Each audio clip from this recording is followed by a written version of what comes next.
Hello everyone, welcome to my channel. In this video, I'm joined by Thomas from my local One Piece community who recently won a local tournament with Red Purple Law.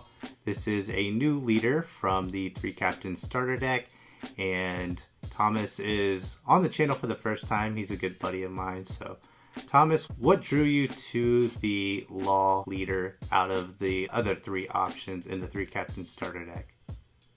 So getting into playing this game more competitively, I really liked the other Law, the Red-Green Law, and it made me like the character as a whole.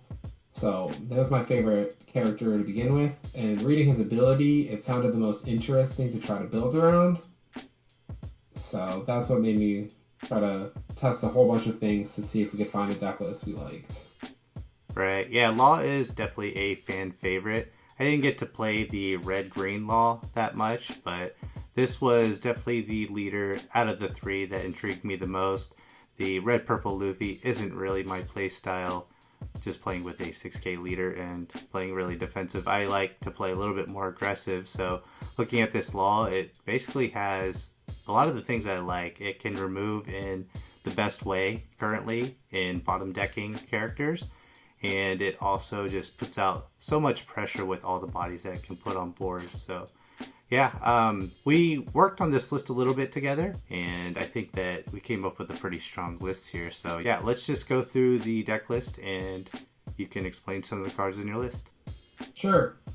So start out, we'll go over what the leader does. He's a normal dual colored leader, so he's 5,000 power, 4 life, and he's red and purple. His ability is activate main once per turn. You can don -3. Place up to one of your opponent's characters with 3,000 power or less at the bottom of the owner's deck, and play up to 1 card with a cost of 4 or less from your hand. Now, it's worth noting you do not have to be able to do both of those in order to activate the effect. So on occasion, you might activate the effect to return an opponent's character and not play anything if you don't have anything to play. Or conversely, you might not have a target to return to the bottom of the deck, but you can still use it to go ahead and play a character. So let's go into some of the cards for it. To maximize this leader, I think you need to focus on 2 things, and that's reducing your opponent's power, as well as having cards that get you Dawn back so that you do not go into the late game stuck at like 2 or 3 Dawn. So first we have Otama. She's a red staple. She serves a dual purpose in this deck. The power minus is synergistic with your leader ability, but she's also just a 2k counter. She's very good for the deck. Next up is Gordon. He can be placed to the bottom of your deck to give one of your opponent's characters -3,000 power. This is super synergistic with your leader. It's super efficient to only take 1 Dawn to reduce by 3. So he only serves that purpose, but he's very efficient at it. Next is Bueno Festa.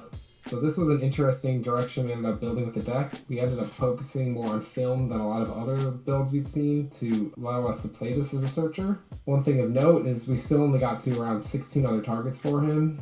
So I would say primarily I view him as a 2k counter, but if my hand is missing something, he can be used because he actually finds a decent number of things that serve different purposes. Next is Zoro, just your 3 to play 5,000 rush character. He's your only 3-drop playing at the moment, so if you're on the odd curve, you could just play him out. Worth noting, you should not swing with him immediately. You play similarly to the other Law deck, and that you need your opponent to hit you a couple times at the start of the game, so you have choices going forward. So if you play him early, you're better off not giving your opponent a different target to swing at. And then late in the game, he can be a surprise extra swing with your leader effect. You can cheat him out for free using Dawn you've already swung with other characters, and then use your remaining Dawn to have a 6, 7, or bigger swing with him to hopefully finish the game. Then we're getting into the heart and soul of the deck, which is the 4-drop slot that we can play for free with our leader. First one, Trafalgar Law, is a new purple staple. He does a few things for the deck. First, he's a blocker. As you'll see going forward, we play a lot of blockers. This is important. We like to use our hand very quickly. We're a very tempo-based deck. So instead of having a lot of cards at the end of the game to counter out with to defend ourselves from dying, instead we rely on playing multiple blockers, so he's one of them. And then his other ability, Dawn -1. If your opponent has 7 or more cards in hand, you get to trash 2 of them at random. This comes up situationally. It's important to note in this deck you're already returning Dawn for your leader ability, so that's something to be in mind. Sometimes even if you have 7 or more, it might not be the right choice. Alright, next up we have Beppo. His ability is on play when attacking. If your opponent has more Dawn than you do, you get to add 1 Dawn to your area rested. This is a very strong ability, and over time, it has the potential to get you the most Dawn back.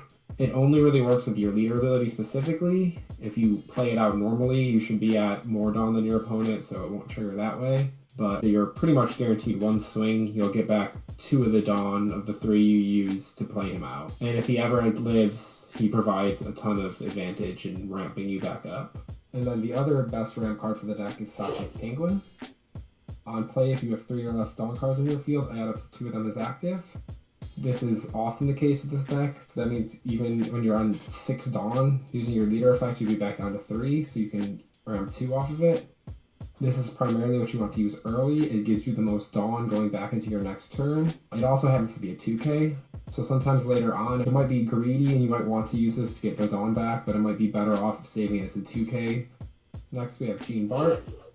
On play, you can rest 1 Dawn to add 1 Dawn from your Dawn deck and set it as active.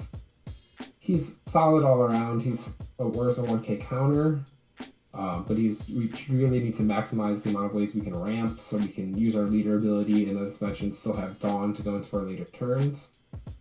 I don't like him as much as some of the other targets because you can't really maximize him on your turn 2 when you're on the even curve because you need the extra Dawn active to activate his ability. But again, it's just really finding that critical mass of ramp targets is why he's still valuable. Next we have this film Trafalgar Law promo. On play, give one of your opponent's characters minus 2,000 power for the turn. This is to synergize with your leader.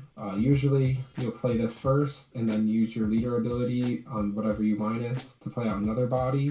There are also situations you could still play this off your leader ability and just reduce the power because it's still going to make the targets easier to swing into with your bodies to clear that way. And then he's just a 1K counter, so overall very solid. Oh, and he's filmed, so he's searchable by our blade. Next we have Ein. She has a simple ability. On play, add 1 Dawn from your Dawn deck and rest it. She has no counter, so that's unfortunate, but as mentioned, especially going into your turn 2 play, I really like if I'm able to play her with my 4 Dawn, and then use my leader ability to play either Sachi and Penguin or Beppo, because then over time, those will both get back around 2 Dawn, and with that sort of play, you end up actually neutral on Dawn, whereas most of your other plays will still end up being down to Dawn. So she's what I like to prioritize. Again, even if she will bring out less Dawn than Sachi and Penguin immediately, the fact that she's no counter versus Sachi and Penguin being a 2K counter, I like to prioritize playing her. Next we have Uda, another staple purple blocker. She wasn't my favorite card for the deck. Her ability doesn't come up too often, so sorry, she's a blocker, and then on block, Dawn -1. Rest up to one of your opponent's characters with the cost of 5 or less. This is a very powerful ability, however, in this deck, we're already Dawn minusing so much, often doesn't come up a ton, but she's searchable off Bane Festa, and she's just another blocker. Next, we have Queen, another blocker, another purple staple, who on play you can Dawn -1 to draw 2 and trash 1. As mentioned previously, this deck is heavily built on maximizing tempo, so we're using our cards early, so this is our one real source of recouping card advantage later on. And him being a 6K is big because you can use him to be slightly bigger to protect your 5K bodies. Obviously, we can't play him out with our leader ability, but it's just such an efficient card, still worth playing in my opinion. That's it for our characters. Now going into our events, we have Roundtable, 4-cost event. That main, give one of your opponent's characters minus 10,000 power for the turn. With this currently, I'll put everything at less than 3,000 for our leader ability to minus. So this card is very good at doing specifically that. It can remove any body in the game with your leader. It's necessary when you need it, that's why I'm playing 4 of it. It can be bricky in multiples, so I could see a reason to not play it. But also, as mentioned, just giving something minus 10,000, you can also swing at anything suspended and remove it that way. And then finally for defense, we have a 1 Radical Beam, a red staple, limited to 1, 4K event for 1. I like it a lot. I did test other events as well, Guard Point in addition to this, or even the Gum Gum Jet Gatling, because we have a decent amount of non-counter. But I ended up only having room for 1 defensive event, and that completes the list. Yeah, this is a list that we worked on a little bit together. I think that the build that you first sent me had a lot of event counters, like I think you maxed out on Guard Point. And I think my point was you're working with so little Dawn, it's hard to keep one up sometimes. But it was still working out. And then you made a couple of adjustments based off that suggestion to add more targets for leader ability to play into the field. And then I think you made the determination to really maximize your ramp. And then also just adding in the Buenafesta, I think you had a different 2K counter in at that point.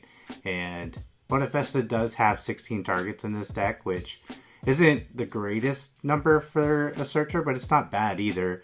You know, that's probably the minimum.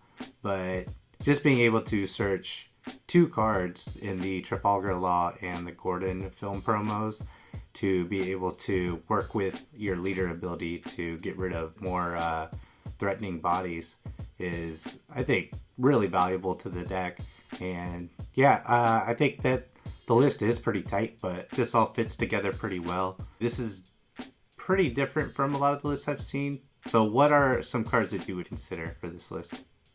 So one card I've been interested in from other lists that I didn't get to try myself is the new Heat from the starter deck. It's a 3 cost, 4,000 power.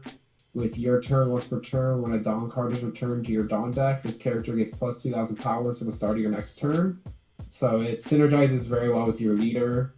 You're doing Dawn minus from that as well as for some of your other effects, such as having a constant 6,000, which is something that you don't really have. All your other characters are 5,000s. It could also just be a good early play if you don't want a leader effect quite yet, and you're kind of missing some of that. Right now, you just have the Zoros. Another card that was in the list that I'm no longer running is the Brook from OP1. It has a 1 attacking effect that you can minus 2,000 power 2 of your opponent's characters, which again, something to remember is that can also just not be controlled board without your leader effect, but it can also be used with your leader effect.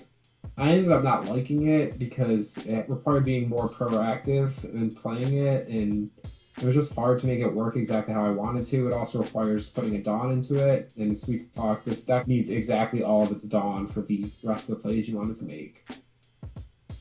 And finally, a card that's in a decent amount of lists that I ended up not going with was the 7-drop Ace. He doesn't synergize with your leader in that he won't gain rush since you're not a Whitebeard Pirates leader, but you can still 3,000 power minus 2 things. I ended up not liking it because there were games, the way I'm playing this, I want to maximize my leader ability, so sometimes I'm never even getting to 7 Dawn to use him. And sometimes you'd have him stuck in hand the entire game, or other times you would think you wouldn't have it, so you weren't prioritizing getting to 7 Dawn and then drawing it later and not being able to use it. So I ended up maximizing round tables because I think those two compete for the same slot. Right, yeah, the new Heat is really interesting, and I do think that it makes a lot of sense in this deck to be able to give you a cheaper body to go along with Zoro. The only problem with Heat is I'm looking at every character here, and they all have very useful on-play abilities, whether it's ramp or block or reducing your opponent's power for their characters. So yeah, it's hard to find the room for it, but Heat is definitely a card I would definitely consider. And Brook makes a lot of sense too. It is a 4-cost body that you can play off the leader ability. It does synergize with the leader ability to be able to reduce power on 2 characters. So that's definitely a card that fits in here, you know, pretty nicely. And the Ace, it's a card I think you started off playing, and I agree with you. Just the way that you play this deck, and it's the same way I play this deck, it's just tough to get up to that Dawn and actually want to play it, because sometimes it feels like there are better plays, but it's a neat card to consider in this deck. If you did get the rush off of it, I would say definitely play it, but without gaining that rush, I don't think it's super necessary in here. But yeah, those are some good cards to consider. And there are plenty of others. Like I said, I've seen a lot of different builds with it. People throwing in the Jinbei from the 3-captain starter deck. I've seen Ulti Page 1 combo. But this is definitely my favorite list that I've seen. Obviously, we worked on it together, but we put a lot of testing into it. And you did get the first place finish with it. So, yeah. Let's jump into the matchups here. You know, you did a lot of testing with this, and I'm sure you have a lot of insight to provide on the different matchups in the current meta. So go ahead with whatever matchup you want to start with. So some of the matchups I think you'll see a lot, especially towards the end of this post-restriction list starter deck meta. There's a lot of yellow Katakuri, which I find to be a pretty favorable matchup for this deck. You can play around a lot of their trigger bodies they get out of life if you attack first before committing to if you're going to leader effect or not. And those are a lot of 5Ks that you can answer with all of your power minus plus leader ability. It's especially worth noting that the bottom deck removal denies the 3-drop Parasparrow value, which can be very pivotal in the matchup. I like to take my life very aggressively, like a lot of decks do against yellow. We play 11 blockers, so you can get to the late game, deny them a lot of value. If they want a 10-drop, you can, figure out exactly how many swings, 5 or greater, they'll have, make sure you have that many blockers or can counter, and just try to kill them with repeated 5k swings. I find a lot of times they're put to like 1 or 0 life before they even get to that 10 dawn turn. So I like that. I end up liking that matchup quite a bit. A harder matchup is the green-purple Doflamingo deck. You have the outs of some of their bodies. Again, they play a decent amount of 5Ks, and even if they have some biggers like the blocker Luffy or the 10-drop Doflamingo himself, you do have the round table to remove it at the right time. But I find when you're trying to out-tempo them and go wide with your 5k bodies, their own Uda in their own events can rest some of your characters, giving them easy targets and also denying you some of the swings you're expecting. They also play more long game resource advantage, like build Tesoro or something, so that's something we lack. So they can drag the game out and kind of outvalue you in that way. And then a matchup I find pretty fun and interesting to play, it's probably pretty close, is the red-purple Luffy matchup. I found myself struggling into it initially when I was playing it like I play any other matchup and maximize spamming my 5Ks to the board. However, it being a 6k leader and us not having the most Dawn going into the mid game, it was not working out very well because I wouldn't have the Dawn to invest into my swings, and I'd end up just getting beat with their big bodies. But I find if you minimize your leader ability and focus on developing maybe a body or two as well as your leader, getting your consistent 6 to 7k swings in to get cards out of their hand, and then later on you do have the round table, which can be a really good answer to their new gate, their kid, or any of the rush bodies they play. And sometimes you can win the game just in the mid game before they can establish multiple of those big bodies. Yeah, I can definitely see the Katakuri matchup being favorable here because there are a lot of other decks I've played into Katakuri that are similar to this where you're just swinging 5s. It's kind of like the other Law deck that you're playing, the red-green Law, in a lot of ways, just because you're throwing so many swings at them quickly and you do have access to blockers. But this also has the option to remove some of their board as well. So yeah, I could see that one being favorable. And the next matchup, green-purple Dofi, you're exactly right. They do have the Punk Gibson to rest your bodies. They do have the Uta. You are able to at least remove the Uta pretty easily most of the time, so that shouldn't be a problem. But once again, I guess if you're swinging for 5s, then at least in that matchup, they, might over-counter by using one of their counter events, which, is fine, but it's just something worth noting. And 10-drop Doflamingo, it can be a problem for this deck if they get to that point. But yeah, you do have the answer with the round table as well. So yeah, and then red-purple Luffy, I haven't actually seen that matchup. In theory, it should be bad just because you have smaller swings usually, but it's definitely a winnable matchup, I would think. Did you beat one in your tournament win? I did. I played one in the first round. Okay, gotcha. And that probably went exactly how you explained, right? Yeah, it was very close. It came down to like 1k counter either way at the end. Right, gotcha. Yeah. Yeah, I think you gave a lot of good advice on the matchups there. And you showed, I think, that this is a deck to be taken seriously. I wasn't sure exactly how this deck would perform, especially with the restrictions, because this deck would look a lot differently with the restrictions, wouldn't you say? Yeah, I would agree. The Nami let you go in a very different direction with some of the Straw Hats, but I wasn't sure how it would be either, because it did okay in the Japanese meta, Nothing amazing, and I was testing a lot of stuff, but I'm very happy with this list we came up with. Yeah, for sure. And how do you think this would do in like a bigger tournament setting? I mean, we're toward the end here of OP04.5, I guess you could say, but if there are any big tournaments left, how do you think this would do? I think it's a reasonable choice. Sometimes it feels a very high rolly deck, in that you're asking for both the power reduction and the bodies to play off of it to ramp back. But it feels like some games it matters very little what your opponent draws and does because you just get so far ahead from some early tempo. Yeah, and that's the cool thing about this deck is that it has some of the most pressure that you can apply in this format, especially with red being down with the post restrictions. There's like very few decks I think that are as fast as this getting off the ground. So yeah, it's a fun deck and I think it's competitive as well. But yeah, anything else you want to say about Red Purple Law? I really like playing the deck. It's a lot of fun. It plays pretty uniquely, and I'm excited to add a lot of the new purple cards in OP5. Yeah, how do you think this deck is going to do in OP05? Honestly, I think it's probably gonna sit in a reasonably similar position into the meta. Mm-hmm. Probably like it's a probably a tier 1.5 deck.